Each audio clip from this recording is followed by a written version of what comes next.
Hola, muy buenas noches a todos. Pues vamos a empezar con nuestra sesión el día de hoy. Primero que nada, pues agradecerles a todos su presencia Hola, muy en buenas noches a nuestro todos. lunes de Journal Club. Y por primera vez vamos a tener una nueva ponente, me da mucho gusto, Lenny Velázquez. Ella es especialista en terapia intensiva cardiovascular. La verdad es que me da mucho gusto porque, bueno, Lenny, nos conocimos por el Journal, ¿no? Por aquí te conectaste y hoy afortunadamente tienes o tenemos la oportunidad de escucharte. La verdad es que esa es la idea de este foro siempre, ¿no? Como se les ha comentado, es un foro abierto, es un foro en donde tratamos, a final de cuentas, de integrar todas las escuelas nacionales e internacionales y siempre tener como los comentarios de los expertos. Entonces, Lenny es pediatra, subespecialista en terapia intensiva pediátrica con formación en medicina crítica cardiovascular, como se los había comentado, y como especialista, actualmente es médico adscrito de la UTIP en el Centro Médico del Siglo XXI y también en la unidad de terapia médica en el Instituto Nacional de Pediatría. Y pues nos vas a presentar un tema demasiado tarde para el switch arterial, ¿no? ¿Qué pasa con esos pacientes que llegan de repente por tiempos, a lo mejor pensamos que es tardío, pero qué opciones tenemos? Adelante, Lenny, muchas gracias por estar con nosotros. Bienvenida, bienvenidos a todos. Así es. Voy a compartir. ¿Ya puedo Sí. compartir? Sí. Adelante.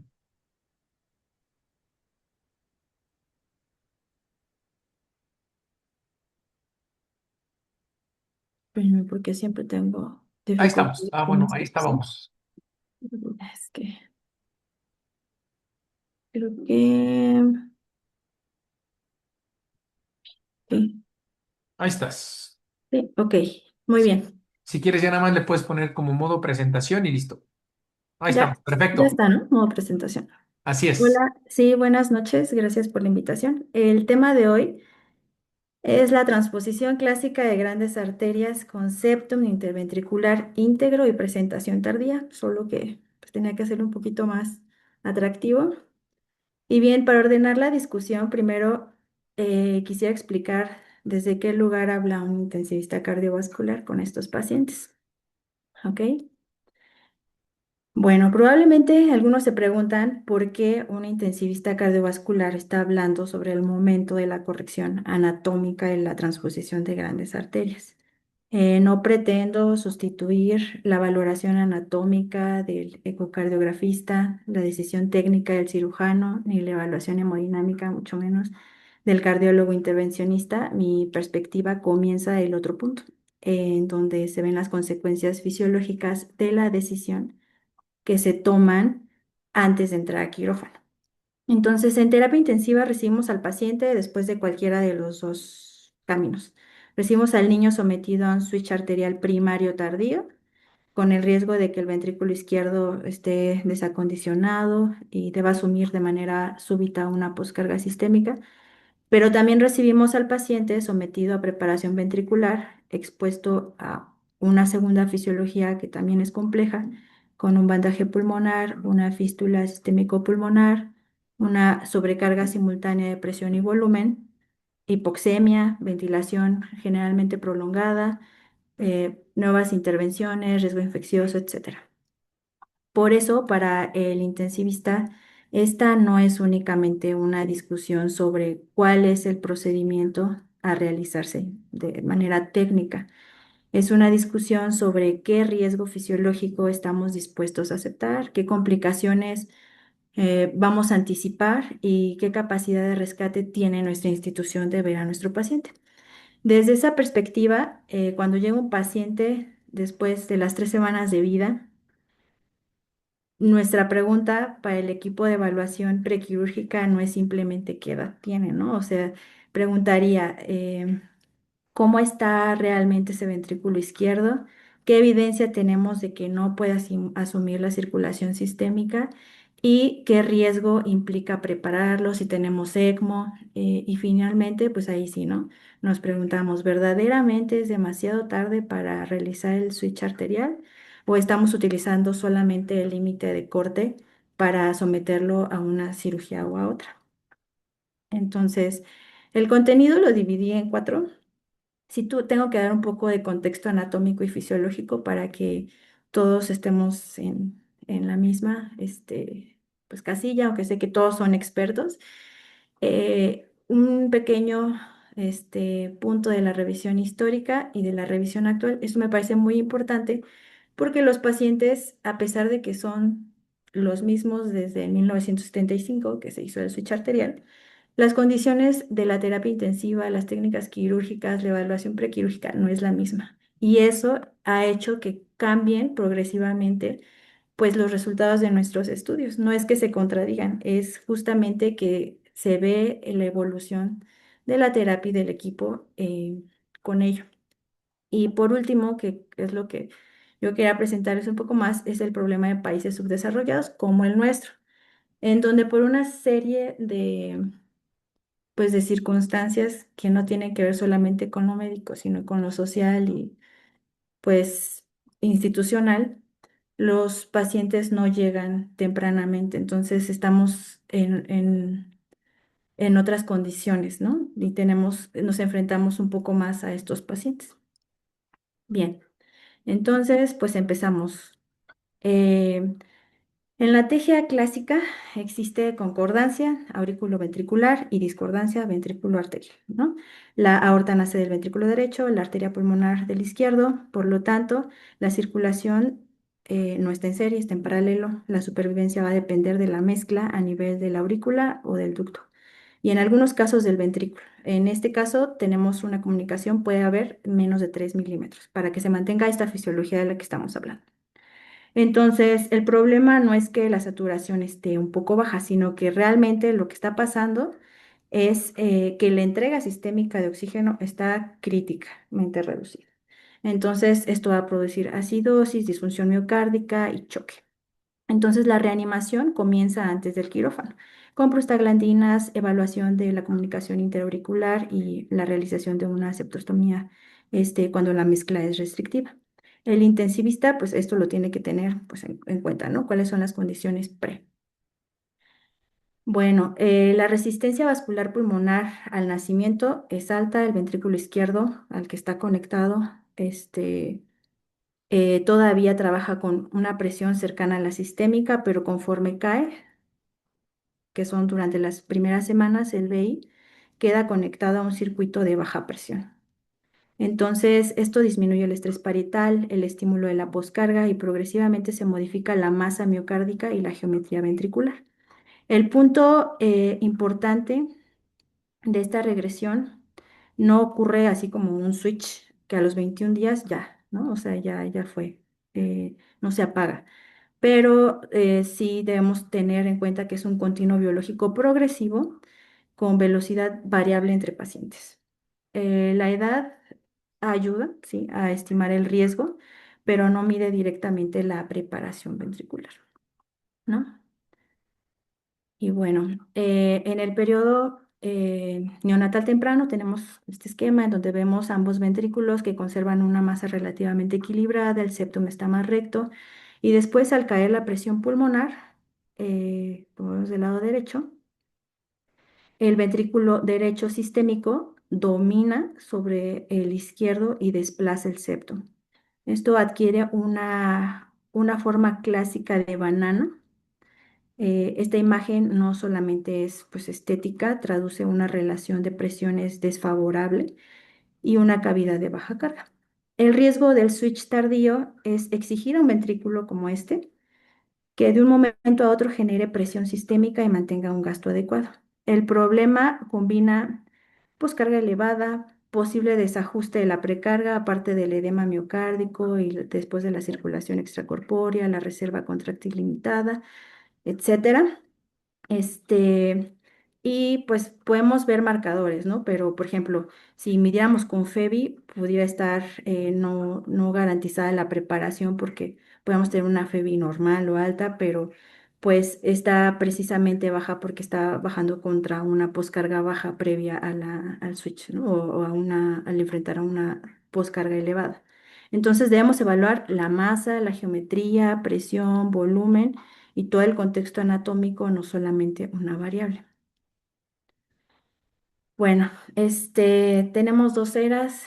eh, la corrección fisiológica, que es la primera, que fue en los 50, 60 con Mustang y Senning, en donde lo que hacíamos era un bafle, ¿no? Entonces, el ventrículo derecho permanecía como bomba sistémica y a largo plazo pues, se veía falla y muchas alteraciones secundarias a pues, todo lo quirúrgico que se modificaba.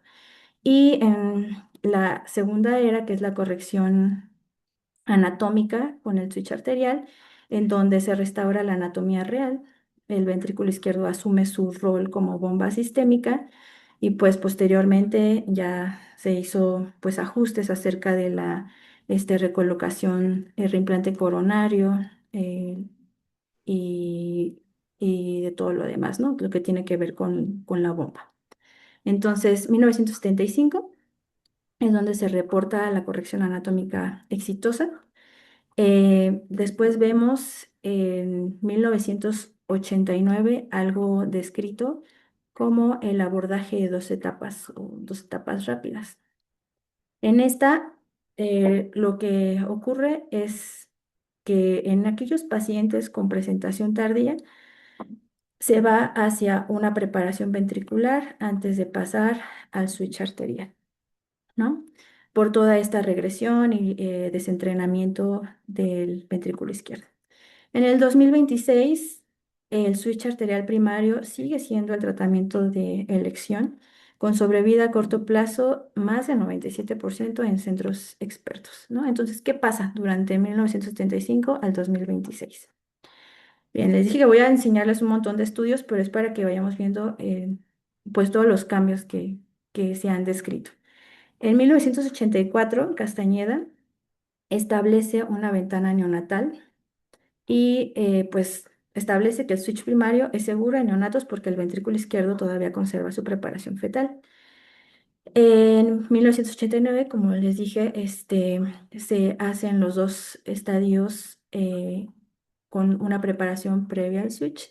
Para pacientes tardíos se propone el bandaje pulmonar y un shunt para recuperar la masa del ventrículo izquierdo pocos días antes de hacer la corrección definitiva. El límite de 21 días no nació como una marca irreversible, sino como un umbral eh, históricamente de precaución para esos pacientes por el riesgo de una mortalidad quirúrgica temprana por falla del ventrículo izquierdo. Entonces, todavía tenemos otros estudios. En el 2014, Anderson tiene una corte nacional retrospectiva en neonatos operados tempranamente y se ve que un retraso del switch mayor a 3 días se asocia de forma independiente con incremento medible de mortalidad y costos hospitalarios globales. Entonces, este trabajo, o sea, bueno, esta presentación no está tratando de decir como que podemos esperarnos a que el switch se haga de manera tardía, ¿no? O sea, es otra cosa, porque un paciente con transposición que tiene acceso, que está en condiciones, sí debe operarse lo más tempranamente posible, porque el retraso definitivamente sí incrementa la morbilidad y la mortalidad. Y bueno, en el 2026 tenemos esta corte del FIS, que son 3.523 neonatos sometidos al switch arterial con una mediana de 5 días. Y también nos dice que operar después de 7 días se asocia con un odds ratio de 1,79 para muerte intrahospitalaria o necesidad de ECMO posoperatorio. Bien, y ¿qué hay sobre los dos tiempos? Bueno, si tenemos que estamos después de los 21 días y vemos, o cualquier paciente, y vemos un PI desentrenado o regresado, se pueden ir a bandaje, o se describió en el 89 el bandaje pulmonar y la fístula para darle una sobrecarga de volumen y de presión a ese ventrículo izquierdo. Para reentrenarlo, tener masa recuperada y poder ahora sí someter al paciente a un switch arterial. Tenemos estos dos. Uno, que fue el que lo demostró primariamente, eh, demostró que esta carga aguda hacía que el volumen se recuperara en días, fueron 9 días y fue un 85% de la masa. Y En este estudio se establecieron ya umbrales críticos para preparar a la masa. En menos de 35 gramos sobre metro cuadrado es para entrar a paciente a un entrenamiento ventricular. ¿Y cuál era la meta? 50 o cercana a 50. Bien, como les mencioné, en este estudio se demostraba que puede incrementar 85% la masa en una media de 9 días. Y en el 93 se sentó las bases para una precaución extrema para mandar al switch arterial primario del tardío, que serían los 21 días. Y fue en este estudio del 98 y del 2004 en donde se empieza a describir un switch tardío con mortalidades que no tienen pues diferencias muy significativas, pero sí en lo que es la morbilidad, en ventilación prolongada y necesidad de soporte mecánico. Entonces, lo que empieza a describir esta serie no es que sean contradictorias, sino es que a lo largo del tiempo, entre los centros se hacían más expertos en la técnica quirúrgica, así como también la terapia intensiva en el tipo de soporte que se empieza a manejar, pudieron tener pues mejor pronóstico los pacientes. Bien, ¿y qué va sobre los dos tiempos rápidos a las alternativas que tenemos de reentrenamiento? En el 2006 se describió un implante del stent ductal para reentrenar el ventrículo izquierdo. Con este se evita la toracotomía y el bandaje inicial, entonces pues le está saltando prácticamente un evento quirúrgico al paciente, disminuyendo la morbilidad, que ahorita vamos a hablar un poquito más sobre eso. Pero em, eso solamente es una serie. En el 2025 vemos una revisión narrativa sistemática de pacientes que estaban con ventrículo izquierdo desentrenado y en ellos justifica completamente que se vayan los pacientes a dos tiempos porque asume que tiene riesgo inherente, sobre todo en aquellos pacientes que no tienen ECMO o soporte ventricular disponible en sus centros.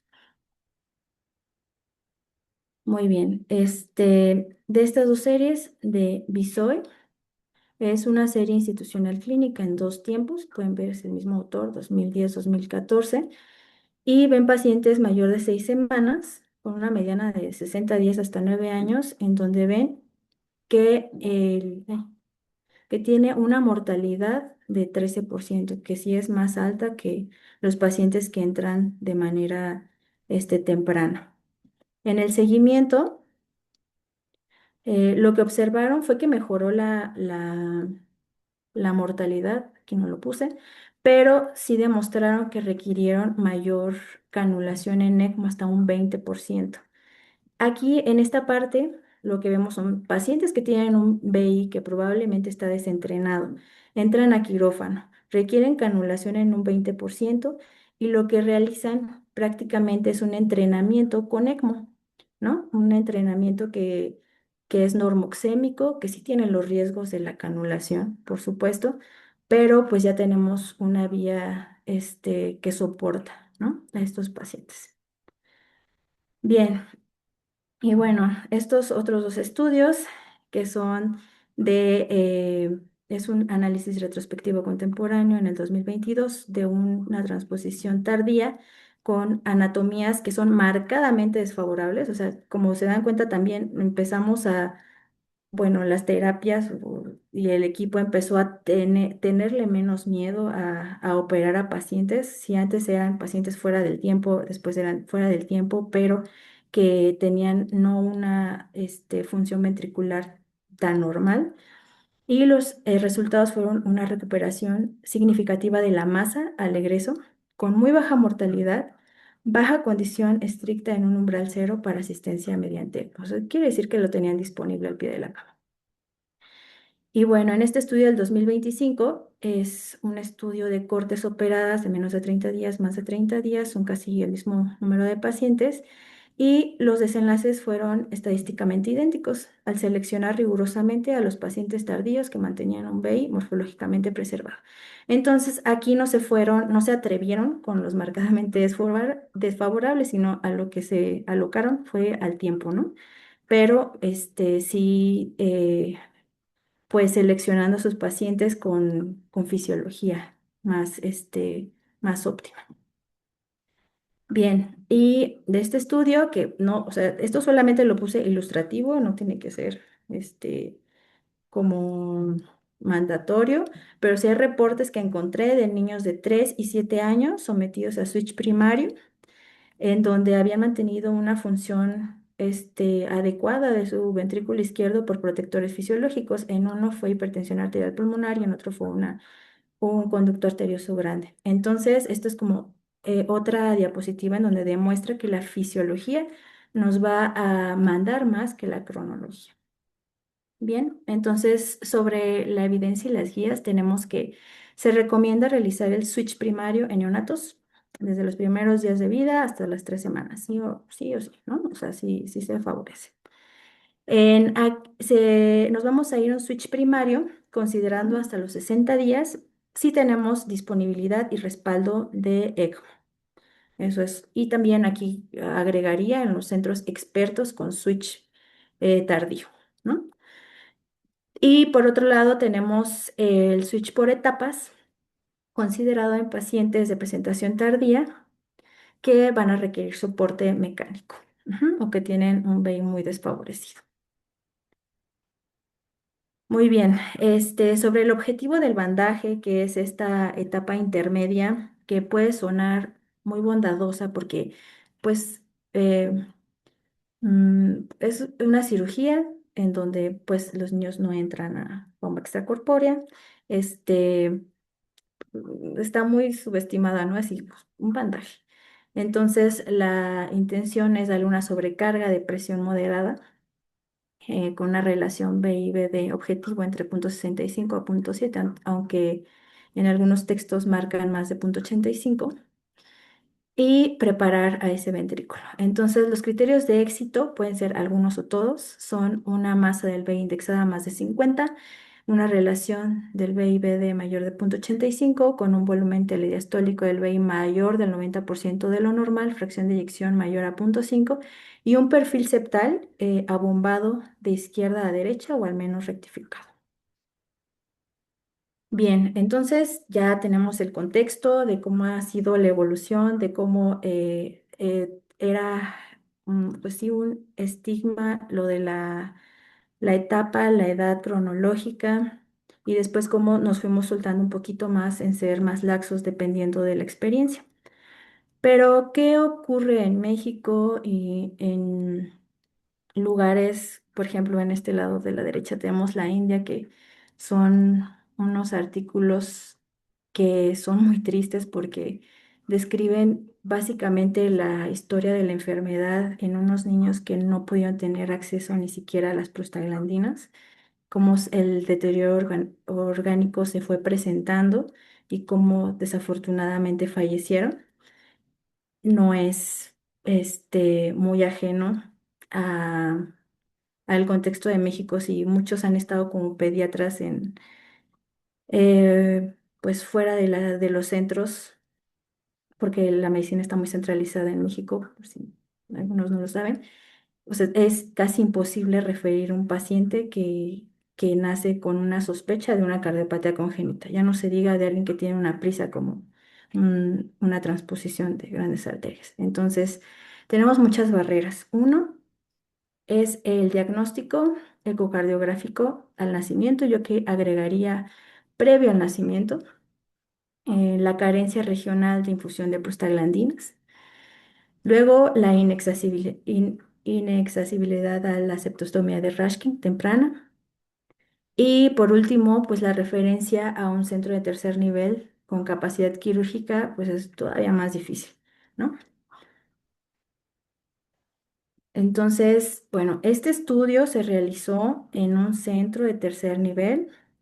Es del 2013 al 2023, son 10 años. Es aquí en México, en la ciudad, en el Ignacio Chávez, es mi tesis, pero o sea, va en este contexto, ¿no? De la recolección de los datos de 25 pacientes de mayor de 21 días con transposición clásica de grandes arterias Se excluyeron defectos extracardíacos o aquellos que tenían cardiopatías complejas y se revisaron los expedientes y se buscaron pues la mayor parte de los datos que se tenían disponibles. Entonces, la media de estos niños fueron de 35 días de vida y con un rango pues bastante amplio de 22 a 85 días. Fueron 56% masculinos, 44 femeninos y el peso promedio fue de 3,5 kilogramos, pero fuimos desde 2 kilos hasta 5 kilos. La talla promedio 53 centímetros y pues la división terapéutica pues, fue la más importante aquí, ¿no? Los que se fueron al switch arterial directo fueron 11 pacientes y los que se fueron a preparación ventricular fueron 14 pacientes. La estrategia paliativa inicial fue bandaje con fístula para reacondicionar y preparar el ventrículo izquierdo para una corrección futura, que generalmente fue temprana. Y bueno, sí se recolectaron varias variables ecocardiográficas, aquí solo puse estas, en donde pues si ven no hay mucha diferencia entre la fracción de eyección. De donde vemos mayor fue definitivamente la masa del ventrículo izquierdo, con 72,9 en los que se fueron a switch directo y 48,7 los que se fueron a preparación ventricular, ¿no? Aquí pues puede ser que eso haya sido la evaluación, la verdad es que fueron 10 años, seguramente fueron cambiando los límites o las consideraciones durante ese lapso de tiempo. Entonces, bueno, como conclusión de esto fue que la función ventricular global fue similar en ambos grupos, pero en el grupo seleccionado para Yaten sí presentaba una mayor masa muscular. Y bueno, sobre esto son el grupo que se llevó a preparación. Inicialmente presentó mayor gravedad relativa. Este es un estudio descriptivo, ¿no? Pero pues les voy a contar por qué. O sea, estos pacientes que se fueron a preparación, un 92% se fueron a atrioseptostomía, ¿no? Entonces quiere decir que su mezcla estaba pues no tan eficiente, estaba inadecuada. El 57%, más de la mitad, requirió ventilación mecánica asistida previa contra una tercera parte que fueron los que se fueron al switch arterial. Y la mitad también estaban con apoyo de inotrópicos o vasopresores, ¿no? Previo a la cirugía. Y bueno, ¿qué pasó en la evaluación transquirúrgica? La verdad es que pues eso no tiene mucha relevancia para la preparación ventricular porque es un procedimiento sin derivación. Entonces, para Yaten sí tiene más alta complejidad y estrés clínico relativo, o sea, ahorita vamos a comentar eso, porque pues sí requieren circulación extracorpórea. De hecho, la media fue de 161 minutos, el pinzamiento en media fue de 104 y de las complicaciones que se reportaron transquirúrgicas fueron asociadas pues también al procedimiento, que fue el sangrado y arritmias. Y en un 63% se fueron a cierre external diferido, casi 50 horas, casi 2 días, ¿no? Un poquito más de 2 días. Para la preparación ventricular, que es un procedimiento sin derivación, pues no se tiene circulación ni pinzamiento aórtico, y complicaciones transquirúrgicas se reportaron en uno y fue cierre external diferido, el 7%, nada más, ay, perdón, con cierre hasta 336 horas y esto fue por alteraciones hemodinámicas y del ritmo. Ujú. Entonces, vamos a ver cómo se comportaron posteriormente en la terapia intensiva. Entonces vemos diferentes perfiles tras la intervención. Entonces, con el switch arterial presentaron en un 27% sangrado mayor al habitual, que pues se refiere que pudo haber sido por la coagulopatía posterior a la bomba extracorpórea. De un 18,9% complicaciones a nivel del tórax de derrame pleural y neumotórax, que también se puede asociar un poco a la apertura de las pleuras. En ninguno de ellos se asoció a trastorno de ritmo, infarto al miocardio ni parálisis diafragmática. Y procesos infecciosos en un 57%. Y los de preparación ventricular pues nada que tenga que ver con sangrado, ni derrame, ni neumotórax, pero presentaron trastornos del ritmo, infarto al miocardio y parálisis diafragmática, y en un 50% procesos infecciosos. Entonces, sí vemos que tras la intervención, pues sí tiene mucho que ver lo que se hizo en quirófano, ¿no? Con las complicaciones, porque el bandaje no es tan inocuo, ¿no? O sea, sí requiere pues mucha precisión quirúrgica en pacientes tan pequeñitos para poder controlar la sobrecarga que le vas a dar a ese ventrículo izquierdo también, ¿no? Y bueno, en esto sí se vio a largo plazo más diferencias en lo que tiene que ver el yatén a la preparación ventricular. El tiempo de ventilación mecánica se fue a 223 horas para los que se fueron a switch primario y en 349 horas a los que se fueron en dos tiempos. De reintervención quirúrgica fue un 63% al switch, pero fueron 95% porque pues, salieron con esternón abierto, entonces fue cierre esternal programado, no para algún otra, o sea, ajuste anatómico quirúrgico. Y pues 28% para la preparación, que no es el switch. Ujú. Y sobre el cateterismo postquirúrgico fue en un 9% para los que se fueron a switch arterial primario y 28% a preparación, justamente por estas alteraciones hemodinámicas que se presentaron posterior al bandaje. Bueno, y sobre los tiempos de recuperación y estancia hospitalaria, vemos que la media de días fue de 8 días para Yatén y 12 días para preparación ventricular. Y para estancia intrahospitalaria posquirúrgica fueron aproximadamente 17 días para Yatén y 36 días para preparación ventricular. La estrategia paliativa duplicó el tiempo de recuperación completamente intrahospitalaria de los pacientes. Pero pues aquí hay que tener en gran medida la separación y el sesgo de lo que pues dijimos inicialmente, que los pacientes que entraron a preparación ventricular inicialmente tenían mayor inestabilidad hemodinámica. ¿Qué tanto era o pudo haber sido que estaban desnutridos, que tenían un proceso infeccioso agregado o que tenían alguna alteración por estar pues crónicamente en falla y separarlo de lo que es la evolución natural de la enfermedad, ¿no? Y bueno, el desenlace clínico que, como les digo, pues hay que tomar con precaución por el tipo de estudio que se realizó, fue que el 18% de los pacientes, 2 de los 11 pacientes del switch primario fallecieron y 42% de los pacientes que se fueron a preparación ventricular fallecieron. Bien, entonces nos vamos del costo quirúrgico contra fisiológico. Entonces, del switch arterial tenemos el costo quirúrgico. Depende estrictamente de la masa ventricular izquierda. El riesgo está encapsulado en el quirófano, del tipo de cirugía, la circulación extracorpórea, el pinzamiento, la coagulopatía en estos pacientes, en los que se vieron aquí.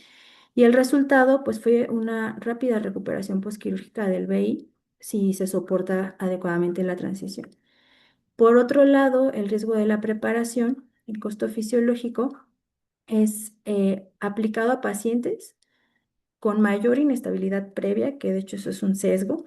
El procedimiento es aparentemente menor, pero desencadena un alto riesgo en la terapia, sobre todo por la sobrecarga sistólica y diastólica constante, que no puede ser completamente pues controlada. Y el resultado son tiempos de ventilación extremos, estancias más prolongadas y alto riesgo de mortalidad antes de lograr la corrección futura. ¿Ok? Y bueno, ya yéndonos un poquito más hacia el final, entonces el cambio de paradigma en la presentación tardía, pues sí es evaluar al paciente después de 21 días. El estado prequirúrgico va a dictaminar el camino, pero no debe descartar completamente una corrección anatómica, si la masa del ventrículo izquierdo todavía lo permite.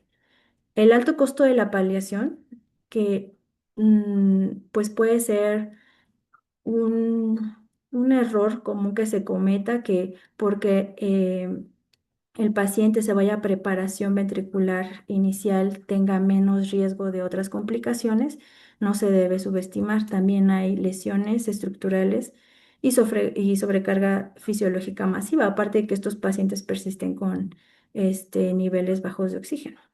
Puede incrementar la mortalidad de 42% frente a un 18% y morbilidad en la terapia. Y pues ya de los futuros institucionales pueden completamente justificar y optimizar sus algoritmos para la creación de protocolos, ¿no? Dependiendo de la experiencia y de qué recursos tengan para soportar este tipo de pacientes. Y bien, entonces sí, pues hay un choque de realidades porque pues las guías de primer mundo te marcan cirugías de tercer día y que al octavo día que pues sí se pueden realizar, pero no es la realidad en países de ingresos medios y bajos. Entonces, el ideal, según las guías europeas, pues es tener un diagnóstico prenatal, iniciar una infusión inmediata de prostaglandinas y tener una cirugía electiva de los días 1 al 7. Entonces, el ventrículo izquierdo siempre va a estar preparado y vamos a tener baja mortalidad. En países como el nuestro, la referencia, primero, el diagnóstico es tardío, la referencia también es tardía. Esto produce hipoxemia crónica, desnutrición, consube la reserva miocárdica y pues el resultado va a ser una cirugía dictada por el grado de regresión del ventrículo izquierdo y la disponibilidad de los recursos del centro hospitalario. Entonces, pues hay que tener algoritmos de rescate. Se propone en donde tenemos una evaluación inicial para presentación tardía, en donde vemos un BI favorable que se va a llevar a un switch arterial primario con muy buen pronóstico. Y la ruta B, un BI desfavorable con morfología alterada, en donde nos vamos a preguntar si estamos en un centro experto o tanto en circulación extracorpórea, soporte ventricular y también en presentación tardía. Entonces, estos se pueden ir a un switch primario y prepararlo con ECMO para un reentrenamiento normóxico. Y pues si el centro no tiene, está con recursos limitados o hay un riesgo muy alto de que ese ventrículo izquierdo no soporte, pues se va a two stage, ¿no? Para un reentrenamiento hipóxico clásico. Entonces, pues aquí solo, ¿por qué les preguntaría si realmente estamos en límite? Pues porque los 21 días es relativo, no, la cronología no va a dictar operabilidad. Sí, pues nos gustaría saber un poco más acerca de la evaluación morfológica de la masa y la geometría del ventrículo izquierdo. Este, si tenemos la oportunidad de un switch tardío seguro. Eso va a ser en pacientes seleccionados. Y pues sí, la verdad, esto cada vez se ven más datos en que se puede desafiar el miedo histórico a la falla del ventrículo izquierdo. Y pues el ECMO aquí es una herramienta estratégica, no solamente rescate. Entonces se puede entrenar al ventrículo izquierdo mientras estamos en ECMO y pues vamos a tener la ventaja de que el paciente va a estar normóxico, ¿no? Este, pues eso sería todo. No sé si tengan alguna duda. Muchas gracias, Lenny. Pues una buena revisión de todo lo que nos presentaste. Y yo digo, creo que el punto clave aquí es lo que mencionabas, ¿no? Los famosos 21 días. O sea, al final de cuentas, creo que hoy ya la edad va a seguir siendo relativa y hacer todas estas evaluaciones cada vez son mucho más eficaces justo para poder definir el momento de no descartar o por ahí también volvió a tener un boom importante la corrección este, eh, la corrección, haciendo, perdón, Mostar o Senning, eh, esa es la corrección fisiológica que a final de cuentas, pues son casos de pacientes que a lo mejor ya llegaron muy tarde con nosotros y a final de cuentas puede funcionar todavía. Yo quiero preguntarte de tu estudio, la verdad está súper padre y muy interesante. ¿En algún caso tuvieron la oportunidad de poner un paciente en ECMO o cuál es la experiencia que tenemos en nuestro país? Yo sé que todavía estamos limitados en esto, pero la verdad es que no sabemos, o sea, a final de cuentas tenemos los parámetros para poder definir después de un cerclaje pulmonar cómo va ganando la masa del ventrículo para saber cuándo podemos llevarlo ya a la corrección anatómica. Pero en ECMO, ¿qué parámetros, qué podíamos manejar, cómo podemos manejarlo y si hay alguna experiencia? En el estudio que yo hice, no, ningún paciente entró dentro de mis criterios de inclusión y exclusión, pero sí están descritos que en aquellos pacientes que están limítrofes o en la zona gris, se debe tener al menos disponible el ECMO antes de salir. O sea, si ya no puede salir de la bomba, pues sale a la terapia intensiva con ECMO, ¿no? Es Ok, para recuperación y reentrenamiento. ok. No sé si alguien tenga alguna pregunta, algún comentario. Por acá está Mario, sobre todo mi pregunta desde Ecuador. ¿Las variaciones anatómicas de las coronarias no inciden en la evolución o la mortalidad de los pacientes que fueron con switch arterial? Sí, claro que sí, pero eso va más en la evaluación quirúrgica. Sí, sí, sí. Sí, sí, creo que al final de cuentas, como bien Ujú. lo comentas, o sea, estas variaciones, sobre todo los ostium coronarios únicos, a pesar de que muchas veces el cirujano dice, híjole, es una sola coronaria y a lo mejor me puede ir bien, pero sí, la estadística dice que puede incrementar incluso hasta 25% la mortalidad del paciente en el posoperatorio por tener un ostium coronario único. Ahora, sí es real que hay muchísimas estrategias para el manejo justo de estas variantes de la anatomía coronaria, ¿no? Y que o sea, difícilmente dices es una contraindicación para hacerle yatene, ¿no? Pero a final de cuentas, sí, sí, definitivamente sí va a influir, ¿no? Muy bien. ¿Qué más? ¿Qué más preguntas, comentarios? Solo no me acuerdo bien de la estadística de tu estudio. ¿Cuánto tiempo más o menos es el promedio en el que ustedes vieron que hubo un reentrenamiento del ventrículo izquierdo después del bandaje pulmonar? Y la otra pregunta era, ¿en todos los casos le hicieron fístula y bandaje? ¿En ningún caso solo se hizo bandaje? ¿En No, en fístula? todos fueron fístula y bandaje y fue bastante heterogéneo, fue de 5 a 18 días, me parece. Súper, perfecto. Sí, justo. Muy bien, muy bien, muy bien. Pues no sé si tengamos más preguntas o comentarios para la doctora.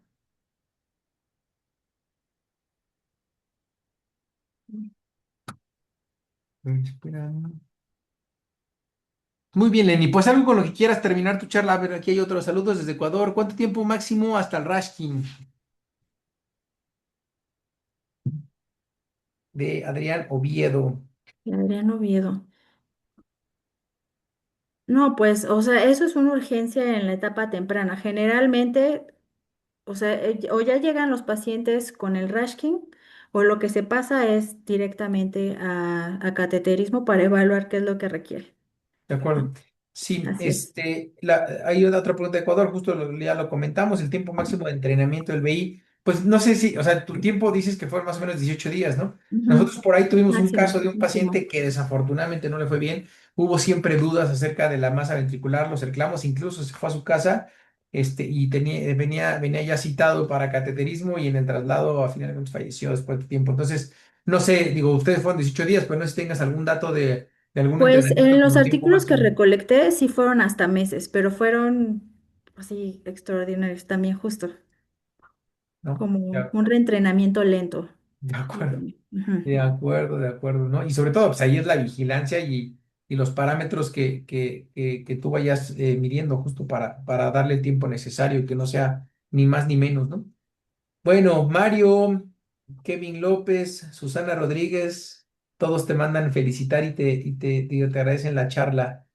Giselle Soto, una duda, ¿existe un tiempo máximo que puede recondicionar el ventrículo izquierdo con bandaje? Pues justo más o menos lo comentamos, ¿no? O sea, creo que hay estudios o sea, es muy variable, más bien aquí lo importante es cómo ir definiendo los tiempos, ¿no? Sí, o sea, los descritos, el más grande fue el de 7 años. De acuerdo. A ver, tenemos un comentario de la doctora Erika Sosa en Facebook. Deben de iniciarse convenios viables justo con los hospitales amigos del tamiz cardíaco, con los hospitales de tercer nivel, aunque parecería tener muchos pacientes, realmente sería un gran ahorro de dinero y de vida. A ver, en ese primer comentario, creo que muchos, y sé que Erika es pionera en el tema de la implementación del tamizaje. Creo que ese es el trabajo que ahora toca, ¿no? Porque ya está en las leyes, ya se legisló, ya tenemos todo lo necesario para hacer tamizaje en todos los niños. Ahora lo que toca es que esos pacientes que salen positivos tengan el derecho y la Claro, oportunidad de ser trasladados y recibidos en los centros para resolver los problemas, ¿no? Y sí, temprano. pregunta, ¿tiene algún conocimiento sobre el entrenamiento del ventrículo izquierdo a nivel fetal? Ah, qué buena. No, no, no, ¿No? no.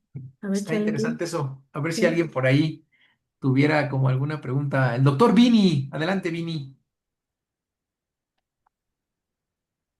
Ah, no, es Beto Zárate. Perdóname, Beto. Adelante. ¿Qué onda? No, pues felicitarla, la verdad es que muy buena ponencia y yo creo que de las conclusiones, pues sigue quedando como un mal sabor de boca por la mortalidad, ¿no? Yo creo que el punto del entrenamiento, pues la verdad es que pues no creo o no me parece también una solución con buenos resultados de acuerdo a lo presentado aquí. Y eso también, yo me acuerdo que hace 10 años estábamos ahí viendo también, es la misma polémica, ¿no? ¿Qué haces cuando llega tardío y que si lo entrenas o...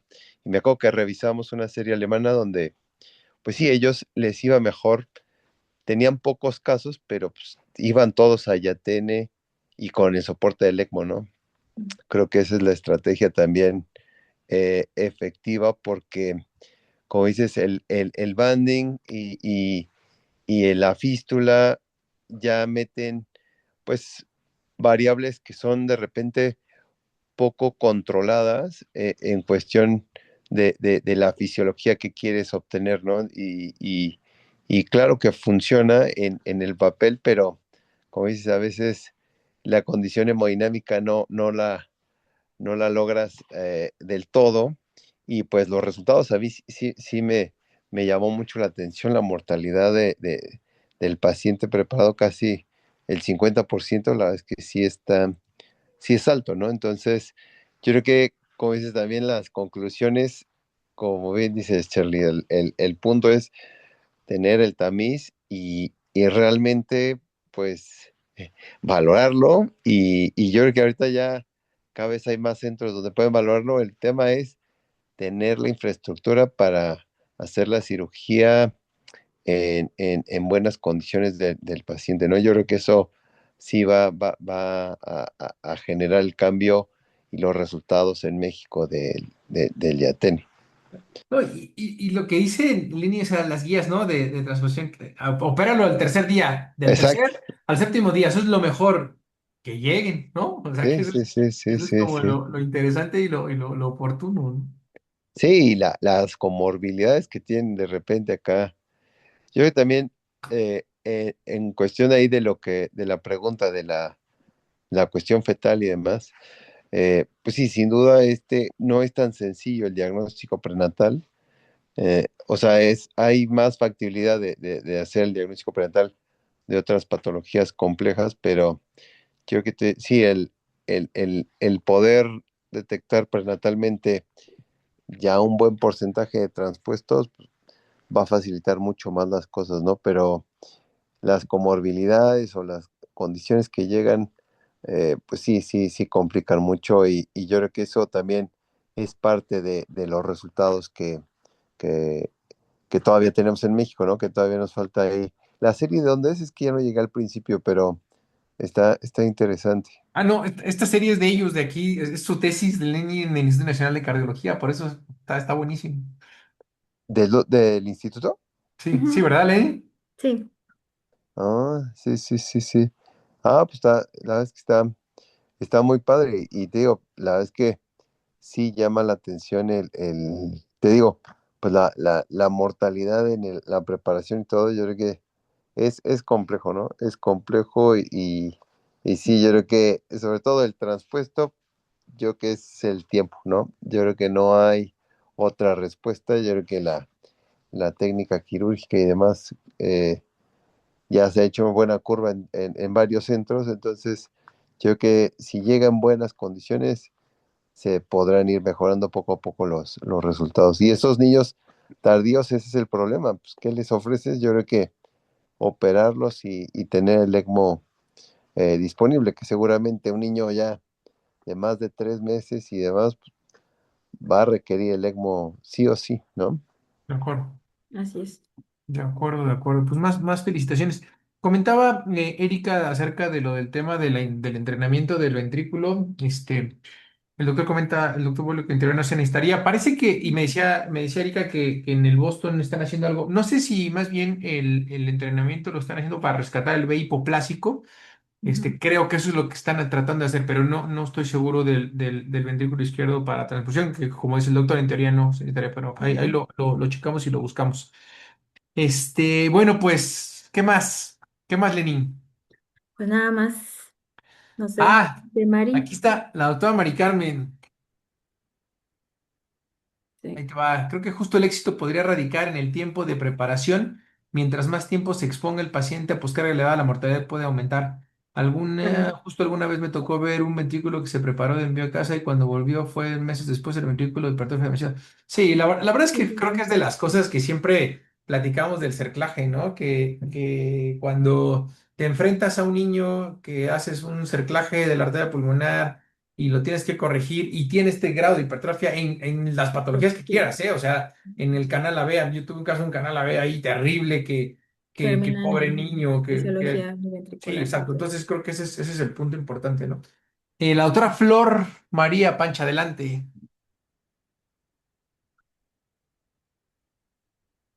Mm, Buenas noches. Hola. Buenas noches. Felicitaciones por la ponencia. Muy lindo el trabajo. Eh, Gracias. Les admiro mucho siempre por esta parte científica en las que siempre nos ayudan a nosotros, a los otros países, a conocer un poco sobre un poco cómo están las tendencias y todo en la preparación de esto. Yo soy anestesióloga acá y tenía algunas preguntas puntuales. Por ejemplo, en los casos de transposición de grandes vasos, en donde los pacientes tienen una adecuada masa ventricular, un adecuado un adecuado funcionamiento de esta parte ventricular, en la que no estaban preparados, pues en las que más bien estaba con adecuada masa y tiene que ser, por ejemplo, 11 días de un neonato para preparar para una cirugía de Yatén. Entonces, funciona todo esto bien, pero siempre tenemos algunos problemas como es la falta de una capnografía, de una adecuada perfusión al salir de circulación extracorpórea. Entonces, no sé si esto se trata más bien de algo transoperatorio o tal vez muy pronto para poder ingresar. No sé qué criterios podrían poder guiarnos en este sentido. Mm, no estoy segura si entendí la pregunta sobre las condiciones en las que salen del switch. Ajá, sí, sí, tal vez.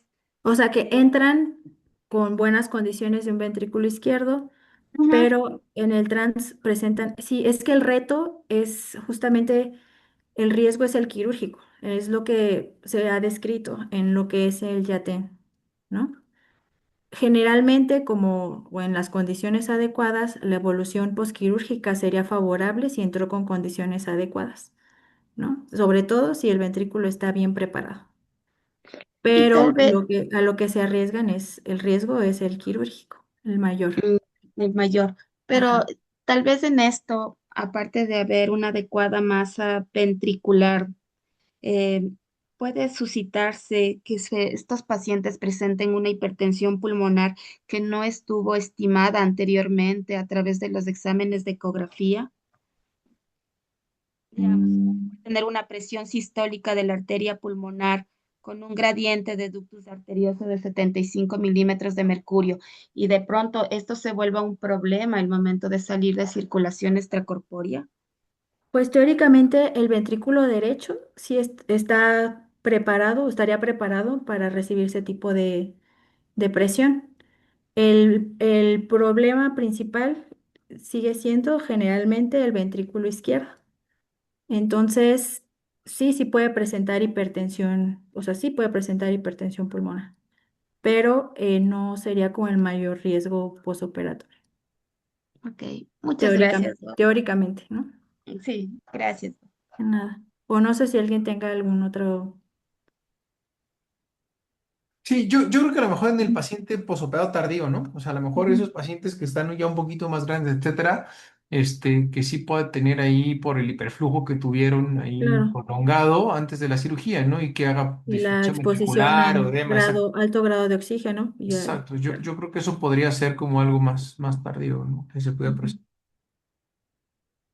Muy bien. Bueno, pues ya hubo varias preguntas. Me da gusto también que haya gente de gran parte de Sudamérica. Eso es muy bueno y ya saben que estamos trabajando siempre todos por los niños con cardiopatías congénitas. Muy bien, Lenny. Pues ahora sí, el último comentario antes de terminar tu charla. Yo muevo los comentarios. No, no, no, tú. Un último Ah, comentario ya, ya, tuyo, ya. digo. Sí, sí, sí. Ah, no, pues sí, definitivamente el mejor aliado va a ser la evaluación antes de que lleguen a un centro. La evaluación prehospitalaria de tercer nivel, lo que quiere decir el contacto del pediatra al recibir al paciente, como ya dijiste, el tamiz cardíaco y siempre tener algoritmos en donde el centro esté familiarizado y tengan una adecuada comunicación de cuándo un paciente debe pasar a quirófano o qué paciente nos vamos a esperar, pero tampoco descartar a los pacientes únicamente por una sola variable, ¿no? O sea, en este caso el tiempo, que sí De sigue acuerdo. un poco estigmatizado. Entonces, sí abrir un poquito más las posibilidades, sobre todo porque, como dije, y con toda la confianza de lo que son las terapias intensivas ya no son las mismas. Entonces, incluso esto, o sea, las comorbilidades con las que llegan los pacientes tienen un mejor control, o sea, la desnutrición, las infecciones, este, pues el deterioro hemodinámico se pueden controlar fuera de lo que será el reto propiamente de la circulación en paralelo, ¿no? Entonces, eh, creo que sí podemos irnos abriendo un poco más a este tipo de estrategias, sin olvidar que por supuesto que la evaluación inicial, temprana y oportuna es la más importante. Buenísimo. Muy bien, pues muchísimas gracias, Lenny. Esperamos que sea la Sí, primera de muchas que te tengamos por aquí. sí, Muchas gracias a todos. Por ahí, a los que se conectan por primera vez, como les decía, es un foro abierto. Quien esté interesado, estamos aquí todos los lunes. Hay un chat oficial. Mándenme un mensajito para agregarlos si es que están interesados. Y pues nada, nos vemos la siguiente. Que tengan todos muy buena noche. Ah, subimos sí. las grabaciones al canal de YouTube para que los tengan ahí también todos disponibles. Me están preguntando de si ya había sido tu grabación ahí para subirla, entonces seguro muchos la van a querer repetir. Ok, Vale, vale. buenas noches a todos, Nos vemos. gracias. Bye. Bye bye.